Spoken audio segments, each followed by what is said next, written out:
سامعین محترم، حاضرین ذی وقار، ان عدت الشہور عند اللہ 12 شہرا فی کتاب اللہ یوم خلق السماوات والارض منها 4 حرم۔ جب سے زمین و آسمان کی اللہ نے تخلیق کی ہے، اللہ کی تقدیر میں مہینوں کی تعداد 12 ہے۔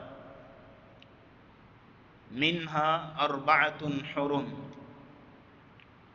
ان میں 4 مہینے جو ہیں حرمت والے ہیں، تقدس والے ہیں، تعظیم اور تقدیر والے ہیں۔ فلا تظلموا فیہن انفسکم، لہذا تم ان 4 حرمت والے مہینوں میں اپنی جانوں پر ظلم نہ کرو۔ ذوالقعدہ، ذوالحجہ، محرم اور ایک رجب، یہ 4 مہینے ہیں جن میں تقدس کا، تعظیم کا، احترام کا درس دیا گیا ہے۔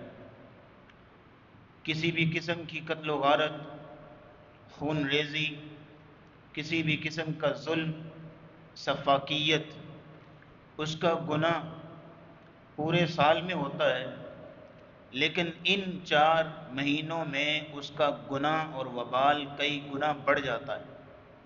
بالکل اسی طرح ہے، اگر کوئی شخص کسی عام جگہ پہ گناہ کرتا ہے تو اس کو تو گناہ ملتا ہے، لیکن اگر وہی شخص کسی مسجد میں گناہ کرے یا مسجد حرام میں گناہ کرے، یا یہ ہے کہ کسی تقدس والی جگہ پہ گناہ کرے، تو ظاہر ہے دونوں جگہوں میں فرق تو ہوگا۔ بالکل اسی طرح جرم تو جرم ہے، گناہ تو گناہ ہے، چاہے کسی وقت کیا جائے، کسی مہینے میں کیا جائے، کسی جگہ پہ کیا جائے، لیکن ان 4 مہینوں کے تقدس کی وجہ سے، تعظیم کی وجہ سے اس کا گناہ کئی گنا بڑھ جاتا ہے، اس کا وبال بڑھ جاتا ہے۔ آج محرم کی 3 تاریخ ہے اور 15ویں صدی کے 48ویں سال کا تیسرا دن ہے، اور دعا یہ کرنی چاہیے چونکہ مسلمانوں کا نیا سال شروع ہوا ہے، اللہ اس سال کو ہمارے لیے امن کا، سلامتی کا، برکت کا گہوارہ بنائے۔ نبی کریم صلی اللہ تعالی علیہ وسلم ہر چاند کو جب وہ نیا طلوع ہوتا، مہینے کے شروع میں آپ ایک دعا پڑھا کرتے تھے، اللہم اہلہ علینا بالامن والایمان والسلامت والاسلام والتوفیق لما تحب وترضى ربی وربک اللہ۔ اس دعا کے 2 حصے ہیں، پہلا حصہ تو دعا پہ مشتمل ہے، دوسرا حصہ عقیدے پر مشتمل ہے۔ دعا والا حصہ نوٹ کیجئے، اللہم اہلہ علینا بالامن والایمان، یا اللہ اس چاند کو جو نیا طلوع ہوا ہے، اس سال کو جو نیا شروع ہوا ہے، ہمارے لیے امن کا، سلامتی کا، اسلام کا، ایمان کا ذریعہ بنا، والتوفیق لما تحب وترضى، اور اس کے لیل و نہار میں ہمیں ان اعمال کو کرنے کی توفیق دے کہ جو تجھے راضی کریں۔ یہ حصہ دعا پہ مشتمل ہے۔ اگلا ایک ٹکڑا عقیدے پر مشتمل ہے، ربی وربک اللہ، اے چاند میرا رب بھی اللہ اور تیرا رب بھی اللہ۔ کیا مطلب ہے کہ تاریخ قدیم میں مشرکین کے کئی شرکیہ نظریات گلیکسی سے متعلق تھے، اجرام فلکی سے متعلق تھے، کوئی چاند کی پوجا کرتا، کوئی سورج کی، کوئی ستارے کی، تو اس میں عقیدہ سکھایا گیا ربی وربک اللہ۔ تمام شرکیہ عقائد پہ لکیر پھیر دی گئی، کانٹا مار دیا گیا، رد کر دیا گیا کہ چاند جو ہے عبادت کے لائق نہیں، چاند کا رب بھی وہی جو ہمارا رب ہے، چاند کا معبود بھی وہی جو ہمارا معبود ہے۔ تو یہ دعا اسی کیفیت کے ساتھ اور انہی جذبات کے ساتھ پڑھنی چاہیے تاکہ انسان اپنے عقائد کو درست کرے۔ اور یہاں تک تعلق ہے انہی جذبات کے ساتھ ہمیں اپنے اسلامی سال کا آغاز کرنا چاہیے۔ بڑے افسوس سے کہوں گا آپ کی اجازت سے کہ لوگوں کی دیکھا دیکھی، معاشرے کی دیکھا دیکھی، ہم نے محرم کے مہینے کو رنج، غم، مصیبت، سیاہ، تاریکی، یہ تاثرات ہمارے ذہنوں میں بھی بیٹھ چکے ہیں لوگوں کی دیکھا دیکھی، جبکہ محرم ایک مہینہ ہے اللہ کے مہینوں میں سے، جیسے عام مہینے ہوتے ہیں، البتہ اس کی فضیلت ابھی بیان کرتے ہیں۔ اس کی فضیلت ہے، احادیث کے اندر اس کا جو فضائل بیان ہوئے ہیں وہ مسلم ہے، لیکن یہ ہے کہ ایک مہینہ ہے، اس کا کسی سیاہی سے، کسی تاریکی سے، کسی ظلم سے، کسی بھی قسم کے غم، رنج، مصیبت اور صدمے سے اسلام کی نظر میں کوئی تعلق نہیں ہے۔ خاص طور پہ محرم کی 10ویں تاریخ کو زیادہ سیاہ سمجھا جاتا ہے، زیادہ تاریک سمجھا جاتا ہے۔ نبی کریم صلی اللہ تعالی علیہ وسلم سے اس دن کے بارے میں تو روزہ رکھنا ثابت ہے۔ جب آپ علیہ السلام مدینہ تشریف لائے، یہودیوں کو دیکھا کہ وہ 10 محرم کو روزہ رکھتے ہیں۔ آپ علیہ السلام نے ان سے پوچھا وجہ کیا ہے، روزہ کیوں رکھتے ہو 10 محرم کا؟ انہوں نے کہا کہ اس تاریخ کو، اس دن کو اللہ نے حضرت موسیٰ علیہ السلام اور بنی اسرائیل کو فرعون سے آزادی دی تھی، فرعون کو غرق کیا تھا، اور بنی اسرائیل کو اس غلامی سے جو برسوں سے وہ اس میں شکار تھے، اللہ نے آزادی عطا کی۔ اس خوشی میں ہم یہ شکرانے کے طور پر روزہ رکھتے ہیں، تو نبی کریم صلی اللہ تعالی علیہ وسلم نے اسی وقت اعلان فرمایا، نحن احق بموسیٰ منکم، ہم موسیٰ علیہ السلام کے زیادہ حقدار ہیں نسبت تمہاری کے، کیونکہ ہمارے وہ بھائی ہیں، لہذا ہم بھی 10 محرم کا روزہ رکھیں گے۔ اور آپ علیہ السلام نے 10 محرم کا روزہ مشروع قرار دیا، اور اس کی فضیلت یہ بیان کی کہ جو شخص یہ روزہ رکھتا ہے 1 سال کے گناہوں کا کفارہ ہے۔ اور آپ جانتے ہوں گے تاریخ میں جب رمضان کے روزے فرض نہیں ہوئے تھے تو عاشورہ کا روزہ فرضیت کا درجہ رکھتا تھا، 10 محرم کا روزہ فرض تھا، لیکن جب رمضان کے روزے فرض ہوئے تو عاشورہ کی حیثیت نفلی روزے کی بن گئی، 10 محرم کے روزے کی حیثیت نفلی روزے کی بن گئی کہ آپ کی چوائس رکھیں نہ رکھیں۔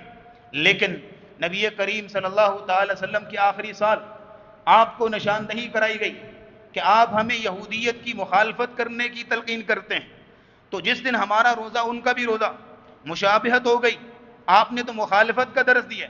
نبی اسلام نے فرمایا لئن بقیت الی قابل لأصومن التاسع، اگر آئندہ سال ہم زندہ رہے تو ہم 9ویں کا بھی روزہ رکھیں گے۔ راوی روایت کرنے والے عبداللہ بن عباس، انہوں نے فتویٰ جاری کیا، راوی اپنی روایت کو زیادہ بہتر جانتا ہے کہ تم صوم التاسع والعاشر، 9ویں کا اور 10ویں کا دونوں روزے رکھو، فضیلت وہی ہے کہ 1 سال کے گناہوں کا کفارہ ہے۔ تو بہرحال جہاں تک تعلق ہے کہ حادثہ کربلا، وہ تو نبی کریم صلی اللہ تعالی وسلم کے بھی 50 سال بعد جو ہے وہ واقع ہوا ہے، لہٰذا اس کا اس روزے کے ساتھ یا اس دن کے ساتھ اس انداز سے تعلق نہیں ہے۔ وہ تو ایک حادثہ تھا جو کہ ایک ظلم تھا جو کہ نہیں ہونا چاہیے تھا، اس کی حقیقت بھی آپ کے سامنے رکھتے ہیں، لیکن اس کی حقیقت کو سمجھنے سے پہلے ایک چیز جو اسلام کی مسلمہ حقیقت ہے، مسلمہ اصول ہے، وہ ہمیں سمجھنا پڑے گی۔ وہ یہ ہے کہ ہمارے دین میں شہادت جو ہے کسی بھی صورت غم کا ذریعہ نہیں ہے، ہمارے دین میں شہادت صدمے کا سبب نہیں ہے، رنج کا سبب نہیں ہے، بلکہ حکم یہ دیا گیا وَلَا تَقُولُوا لِمَنْ يُقْتَلُ فِي سَبِيلِ اللَّهِ أَمْوَاتٌ، تم جو اللہ کے رستے میں شہید ہو جائے اس کو میت بھی نہیں کہہ سکتے، اس کو مردہ تصور بھی نہیں کر سکتے، بل احیاء، بلکہ وہ زندہ ہیں، وَلَكِنْ لَا تَشْعُرُونَ، بلکہ تمہیں ان کی زندگی کا علم نہیں ہے۔ سورہ آل عمران میں فرمایا گیا بل احیاء عند ربهم یرزقون، وہ اپنے رب کے پاس زندہ ہیں، ان کو رزق دیا جاتا ہے۔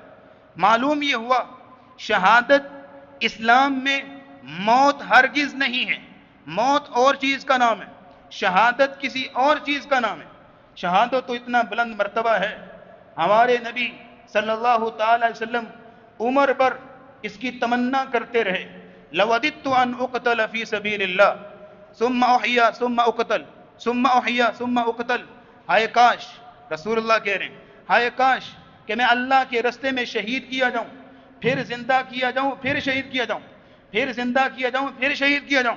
آپ کی عمر بھر یہ خواہش تھی کہ میں اللہ کے رستے میں شہید کیا جاؤں، کیونکہ جو شہادت کا مرتبہ ہے، لیکن یہاں آپ کی خواہش اس لیے پوری نہیں ہوئی کیونکہ اللہ کا طریقہ ہے، اللہ کا اصول ہے کہ اللہ کا رسول کبھی بھی قتل نہیں کیا جا سکتا۔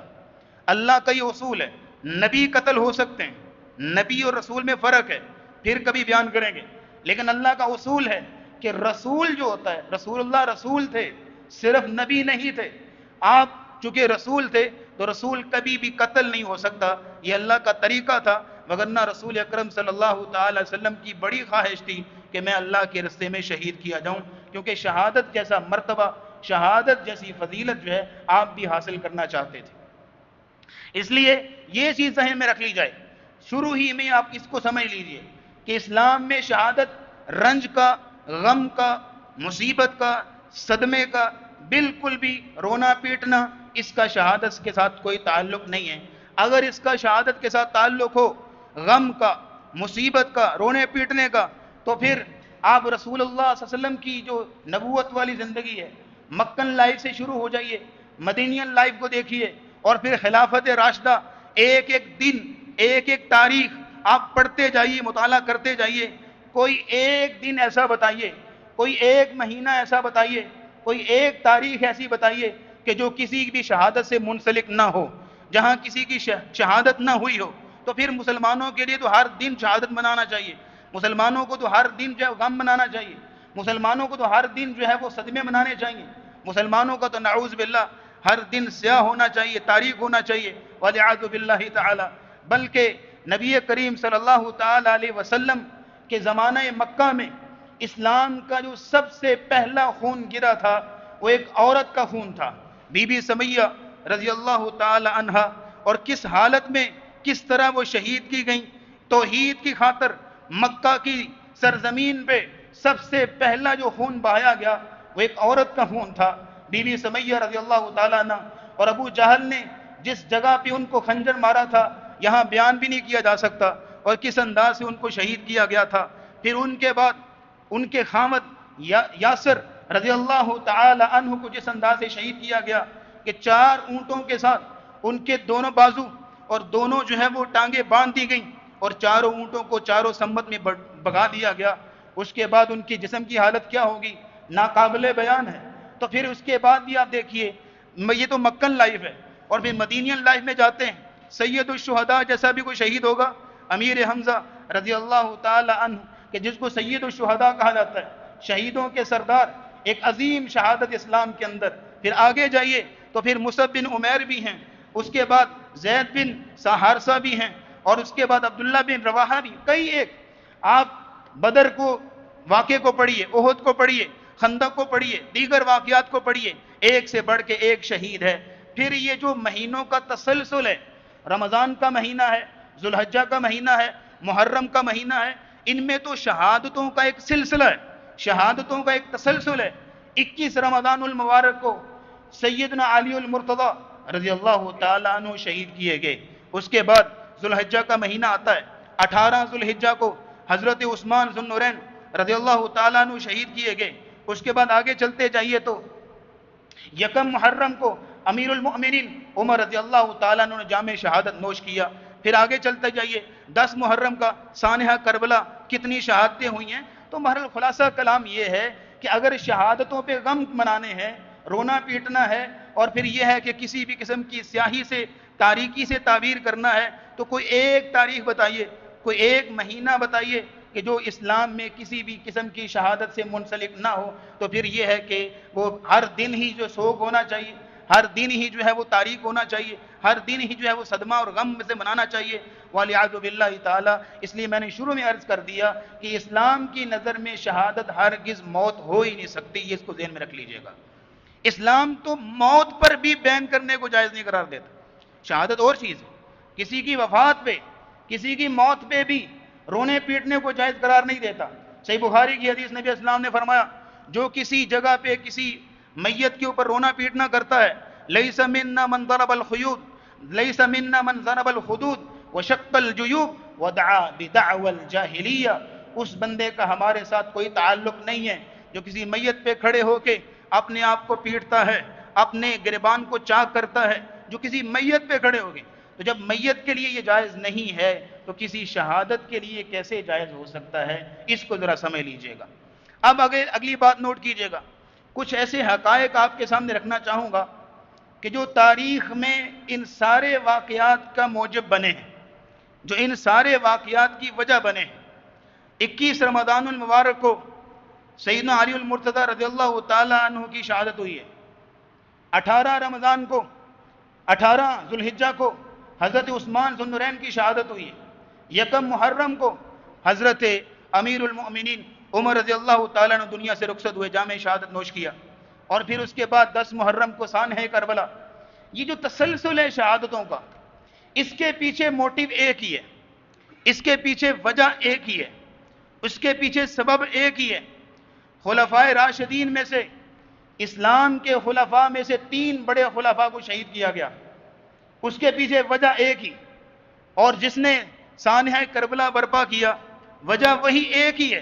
اس وجہ کو ذرا سمجھ لیجئے، اگر آپ اس وجہ کو سمجھیں گے، وہ ایسا بیج امت مسلمہ میں بویا گیا واللہ العظیم جس کا خمیازہ آج بھی ہم 15ویں صدی میں بھگت رہے ہیں، آج بھی اس کا خمیازہ بھگت رہے ہیں۔ اس حقیقت کو اگر آپ سمجھنا چاہتے ہیں اور ان حقائق کو جاننا چاہتے ہیں تو تھوڑا سا مقدمہ ذرا یہاں پہ سمجھنا پڑے گا۔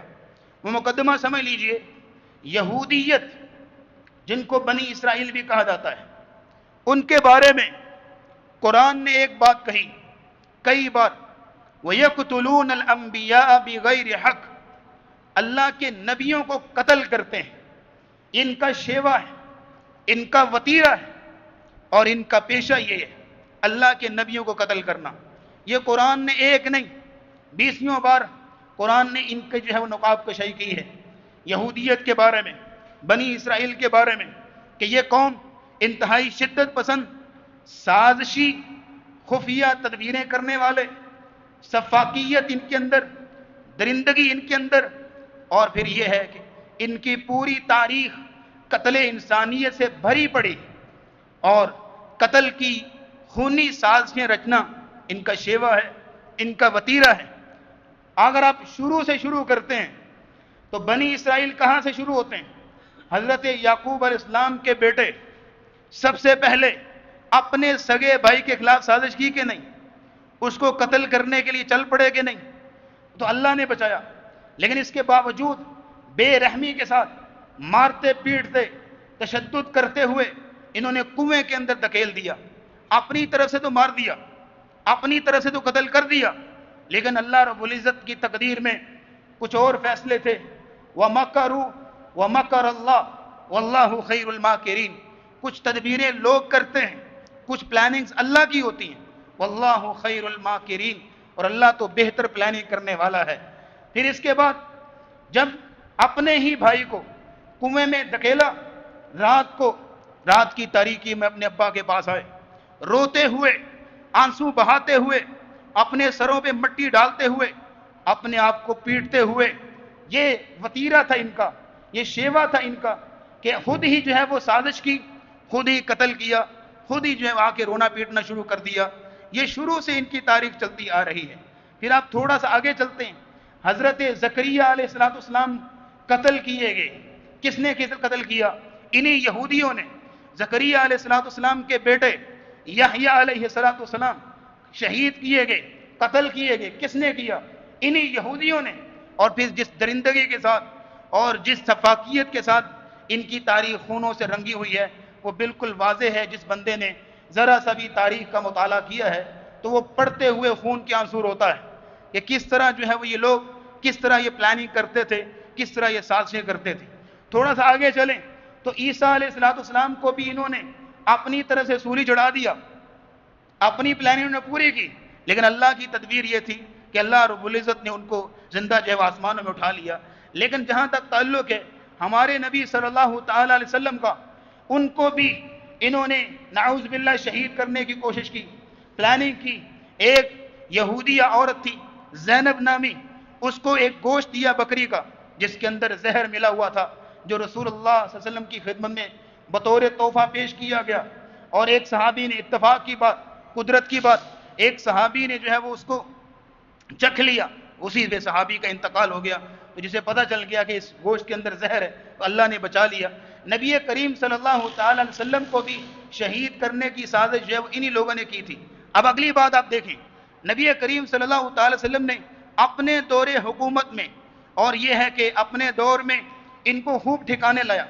بنی قریظہ کا قصہ آپ نے پڑھ رکھا ہے، سن رکھا ہے، بنو قینقاع، بنو نذیر، جو بھی یہودی تھے مدینے میں بستے ہوئے یا ارد گرد بستے تھے، ان سب کو اللہ رب العزت نے کس انداز سے تدبیر کی، پلاننگ کی، اور ان یہودیوں کو کس انداز سے ان کے انجام تک پہنچایا گیا۔ اگلی بات دیکھیے، نبی کریم صلی اللہ تعالی وسلم کے رخصت ہونے کے بعد ابوبکر صدیق رضی اللہ تعالیٰ عنہ کا دور حکومت آتا ہے۔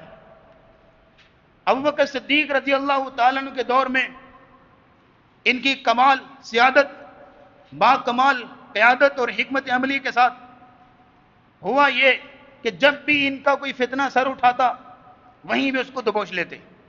مانعین زکوٰۃ کا فتنہ، جھوٹے مدعین نبوت کا فتنہ، یا دیگر کوئی اسلام سے مرتد ہونے والوں کا فتنہ، کسی طرح کا بھی فتنہ اٹھتا تھا، ابوبکر صدیق رضی اللہ تعالیٰ عنہ نے اپنی حکمت عملی سے اور خاص کر اللہ کی مدد و نصرت سے ان تمام فتنوں پر قابو پایا۔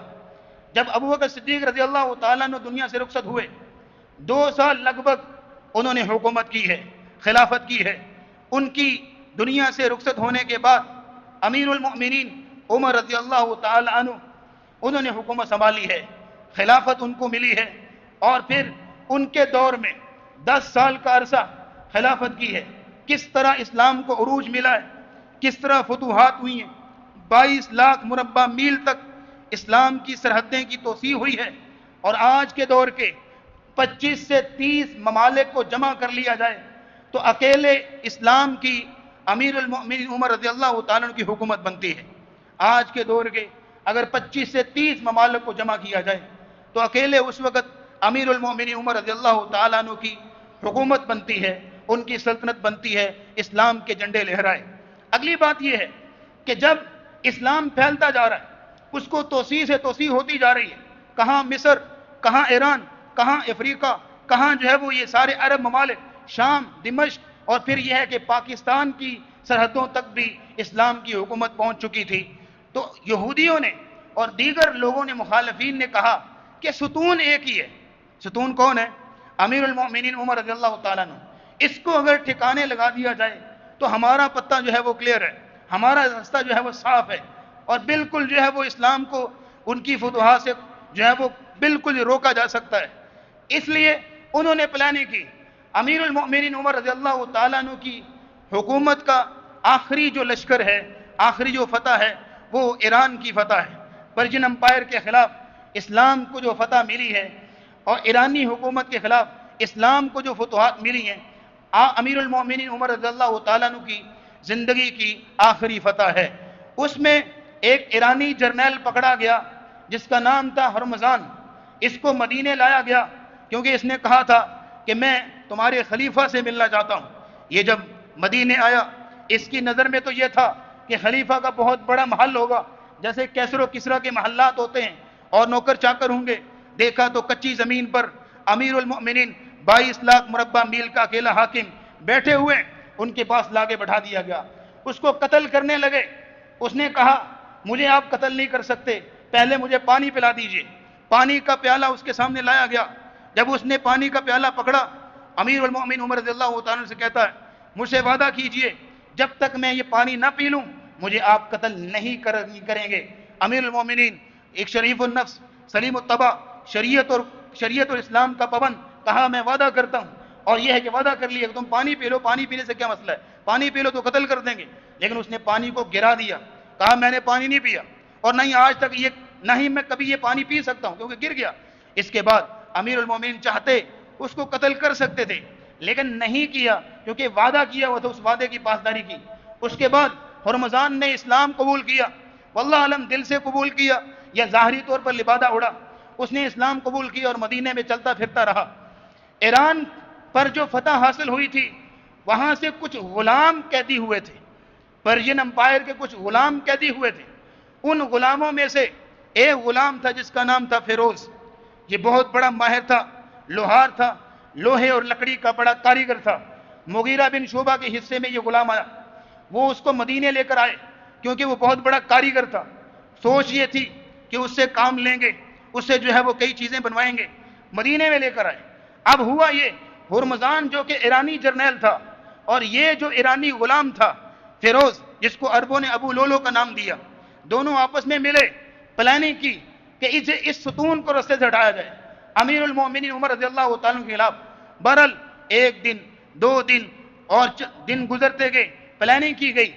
اس نے ابو لولو فیروز نے ایک خنجر تیار کیا اور پھر ایک خاص قسم کا زہر تیار کیا، خنجر کو زہر میں ڈبویا اور پھر یہ ہے کہ امیر المؤمنین عمر رضی اللہ تعالیٰ کو شہید کرنے کے لیے چل پڑا۔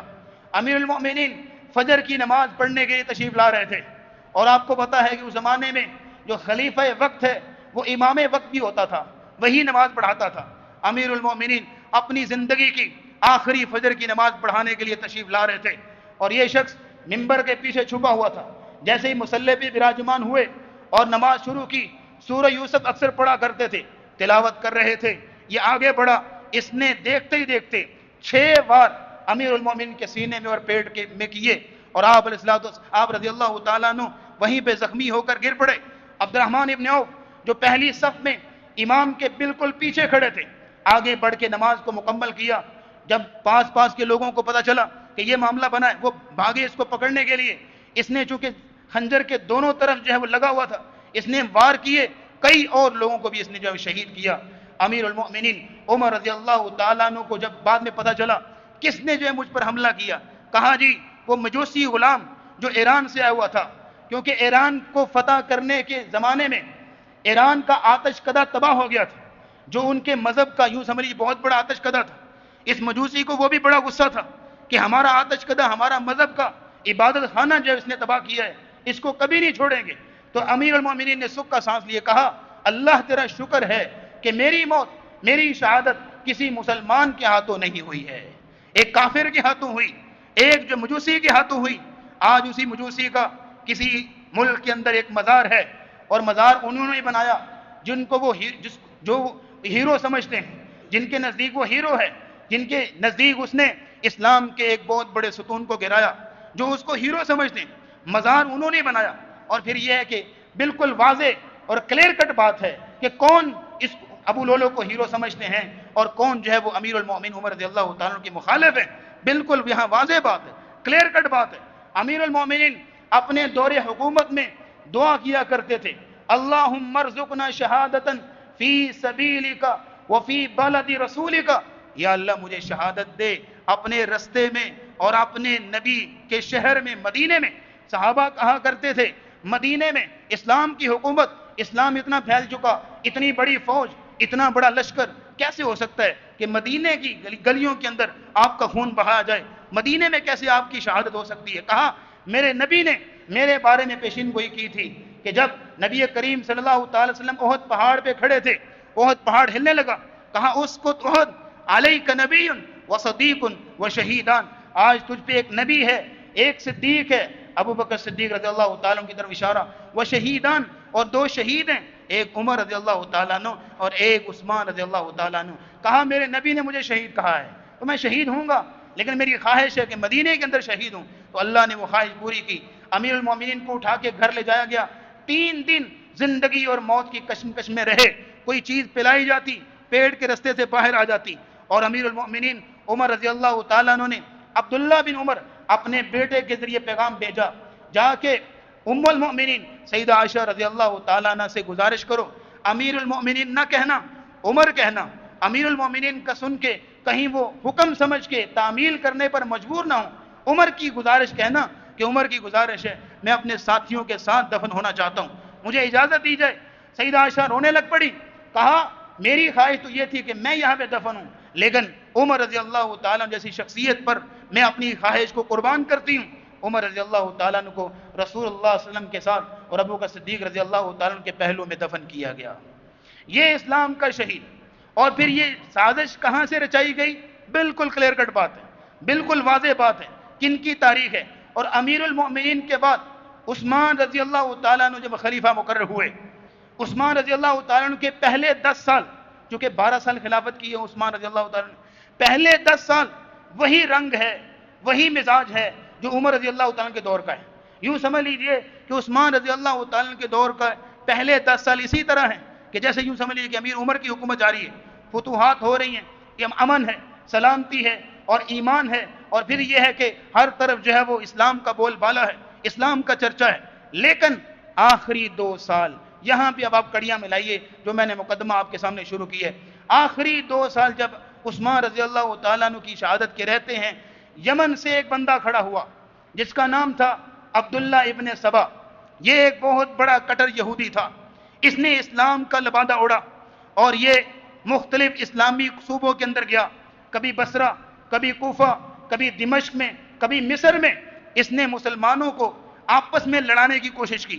اس نے سمجھ لیا کہ ہم کبھی بھی میدان جنگ میں مسلمانوں کا مقابلہ نہیں کر سکتے, کبھی بھی ان کو شکست نہیں دے سکتے. ایک طریقہ یہ صرف یہ ہے, ان کی جڑوں کو کھوکھلا کیا جائے, ان کے اندر جو اتفاق اور اتحاد ہے, امیر کی اطاعت ہے, اس کو ختم کیا جائے, ان کو آپس میں لڑایا جائے. بہرحال یہ 3 پروپیگنڈے, 3 قسم کے 3 نکاتی ایجنڈے کے تحت یہ اٹھا. پہلا نکاتی ایجنڈا یہ تھا, ذرا نوٹ کر لیجئے گا, انشاءاللہ اس کو لے کے چلیں گے اگلے جمعہ میں بھی, تاکہ جو سانحہ کربلا ہے اس تک آپ کو پہنچایا جائے. 3 نکاتی ایجنڈا لے کر اٹھا.